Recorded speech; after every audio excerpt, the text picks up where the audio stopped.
Hey, welcome back to the Workbench, everyone. It's Matt with House of Vacuums in beautiful Lynchburg, Virginia, and today we're looking at a Dyson DC33, aka the Dyson DC14. So the 33 was a later model of a earlier design. So this is very, very similar to a lot of the older machines, and I had a request for something in the DC, 07 or 14 age group, and I had this guy laying around, so I thought we'd take a look at him today. So the complaint is that this guy is not cleaning.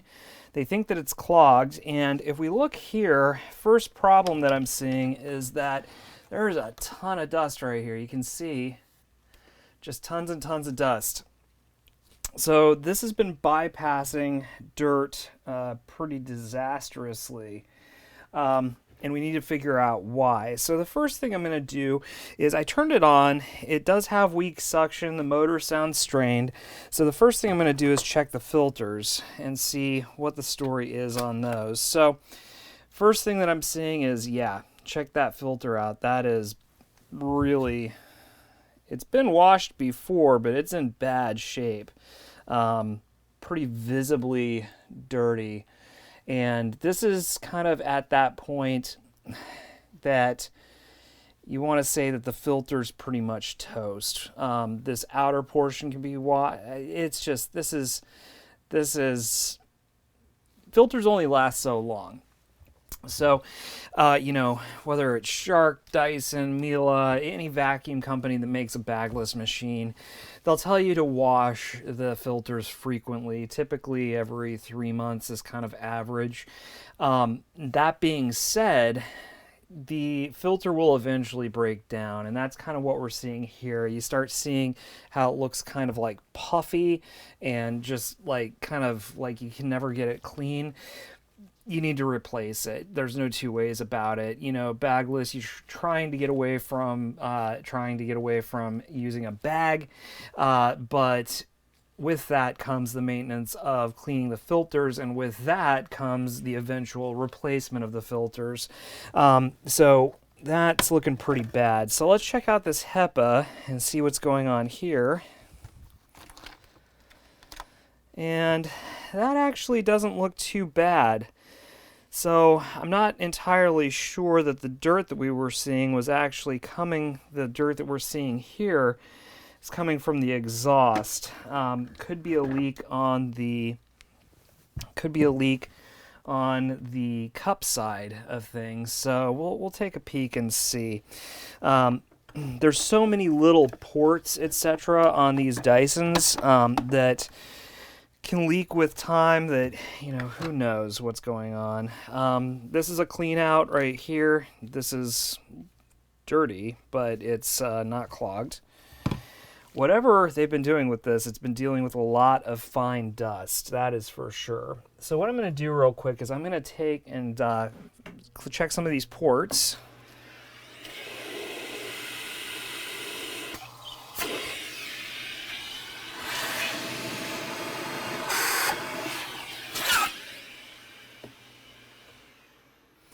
That all feels good. Now this port here is part of the switching mechanism to switch from sending the suction to the floor when it's sending suction to the floor when it's not upright, and switching to tools when it's upright. So we'll also check the tool situation here in just a second. Oh my. So check this out. This is not looking too hot. Lots of hair, and not even hair, just like thread, carpet fibers. Like there's a whole bunch of stuff, and it feels like the belt is slipping too, which is common on these. So we'll look at that in a sec. But this is a clean out port for the tool side of the air pathway. This is clear. So next thing that we're gonna do .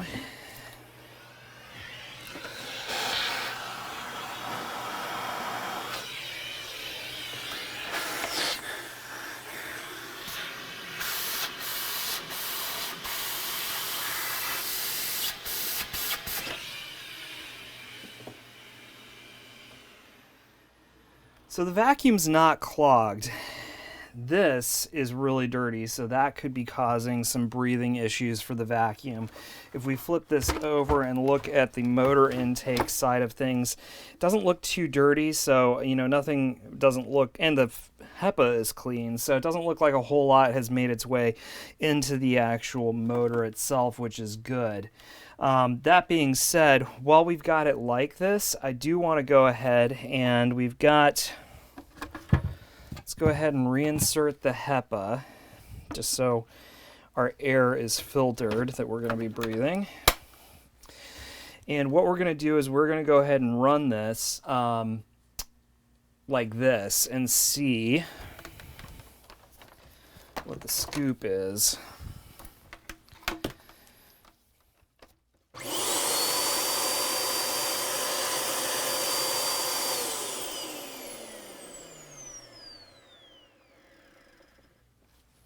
Motor sounds okay. A little screechy, but most of these do sound a little screechy. So my guess is going to be it was this guy, but the other thing that we're going to check real quick while we're in here is going to be the cup. That they've been dealing with some really fine dust. I don't know what they're vacuuming out, but that is like baby powder fine. If you're dealing with a lot of superfine dust, this is probably not the vacuum system for you. Just saying that these guys are pretty sensitive to that kind of environment, and will lose airflow pretty quickly because, as you saw when we tapped this out, this is, your root cyclones are down inside here. You can see the little holes there. We'll check to make sure those are fully clear. But what those do is those separate out the fine dust, and the fine dust falls down to the bottom of this chamber. When you dump the cup, it comes out. But if the dust is fine enough and great enough quantity, it will find its way down to the motor, which is why you have a motor filter, because it can't get all of that out, and this deals with what's left. So because the dust that we've been dealing with is so fine, I think that that's part of the issue that we're running into here.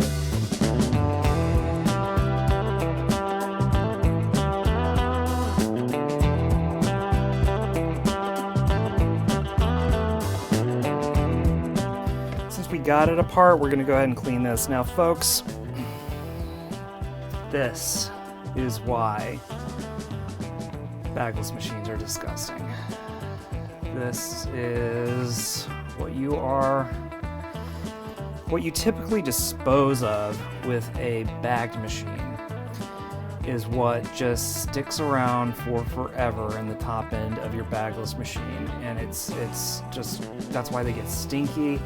That's why they're always a mess. That's why you get this fine dust blowing out all over the machine, is because these things just they're designed to capture the fine dust that the filters, that typically the bag filters out. And it's just gross. Look at this. It's just all fine powder.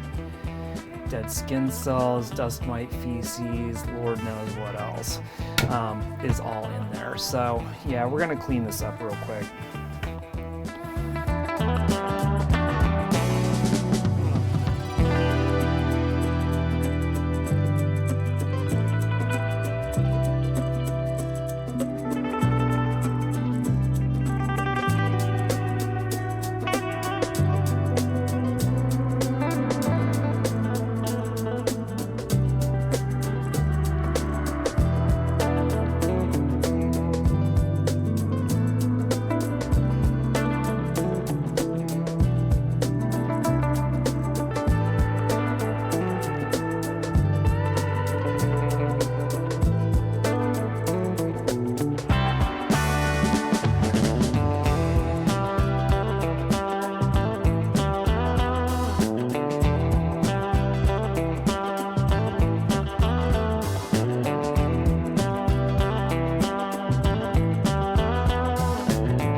There you have it, folks. That's why we don't buy bagless machines, or at least I don't. All right, it's time to give this bad boy a bath. It needs it.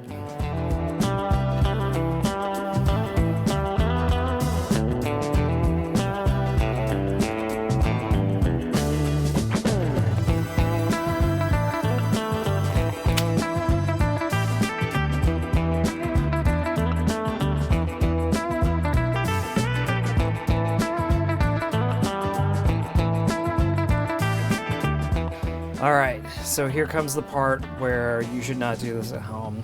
I'm going to clean out the remaining moisture with my bench vacuum, which is a Miele Titan.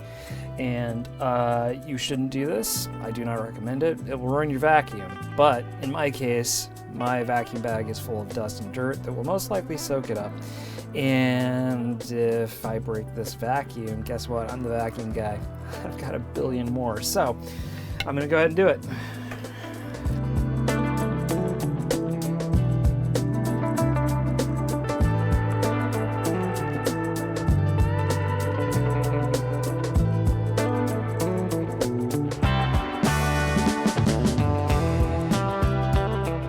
Okay, that was an ordeal. I lost this seal. Down inside the vacuum bag, I had to cut it open. It was nasty.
Looks just a tad bit better. I mean, this is still cloudy. It's always going to be cloudy. It's been like sandblasted over the years, but yeah, so that's looking pretty good. Now, what we're going to do is we're going to go ahead and drop in our filter, which is going to go in just like this.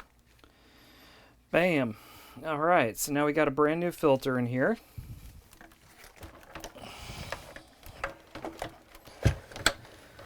All right. So we know that this is super cloudy. This is okay. I mean, this actually looks like it could have been replaced at some point. It is super clean. Like surprisingly clean given the rest of the machine. Now this guy pops right back in here. That's our new filter. Bam, just like that. Everything's in place properly. HEPA filter, just like that. Just like a smelly stuff. It's not for your carpet, it's for your vacuum. It smells pretty good. This one's watermelon lemonade. It's a big hit. Okay, so we're gonna put the handle down, which is where it cleans best. Feels like the nozzle is raking properly, so we're gonna go ahead and turn it on and see how it picks up.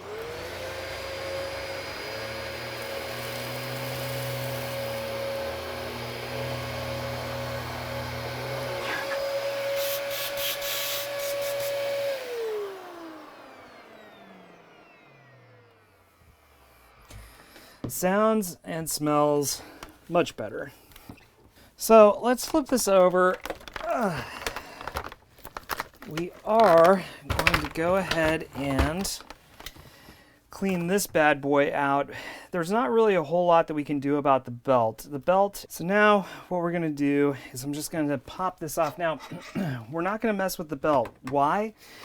Because the DC07, the DC14, the DC33, and I can't remember if there's any others, but they all have captive belts. What that means is that this runs to a clutch, and then there's another belt in the clutch that runs to the motor.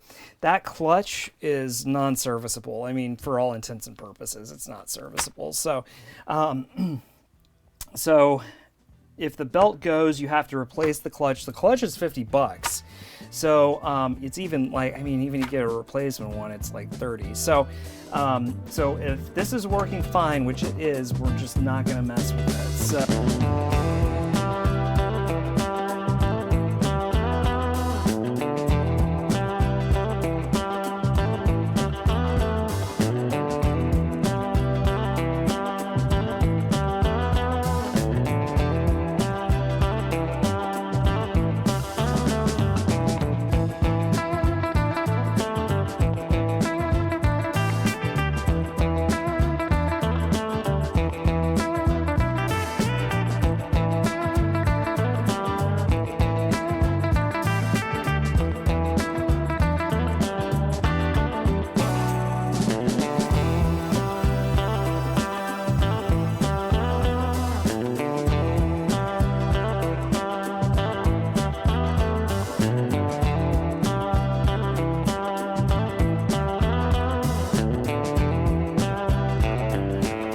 Pop this guy back on here, pivots in from the front, 3/4 turn flathead screws here, boom, and he's back in business. So we are going to flip this around, just give him one final shot of wax, make it look purty. So, in any case, hopefully this has been helpful to you. These guys are not as complex as the Dyson ball. You will see DC07s still. I've got actually one down in line waiting for repair. May show up in a later video, but you'll see DC07s, DC14s, DC33s all day long. I don't think in the same span of time, that many years, I don't think we'll be seeing that many balls, Dyson balls. These were complicated, but not as complicated, and these were actually built way better than the current machines. So, in any case, I hope you found this helpful. If you like this, go ahead and give us a thumbs up, and if you'd like to support this kind of content, subscribe, and of course, we look forward to seeing you in the next one. Thanks. Bye.